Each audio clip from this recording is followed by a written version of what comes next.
Angkatan bersenjata Rusia tak pernah melewatkan setiap kesempatan yang ada untuk menghancurkan pasukan lawannya. Baru-baru ini di media sosial Telegram pada Rabu 7 Februari 2024, sebuah video ramai dibicarakan warganet. Dalam video tersebut menunjukkan kerja tempur terkoordinasi dan tepat dari operator UAV Rusia. Kontrol terus-menerus atas pergerakan musuh dan kesiapan untuk menghancurkannya tidak memungkinkan tentara Ukraina untuk mendarat secara massal di tepi kiri Dnieper.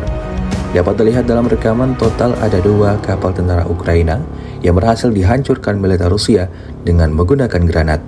Tampak kapal-kapal tersebut terbelah menjadi 2 dan mayat-mayat militer Ukraina berhamburan di sekitar kapal tersebut. Hingga video ini beredar, beragam komentar dituliskan warganet.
Download Tribun X sekarang, menghadirkan lokal menjadi Indonesia.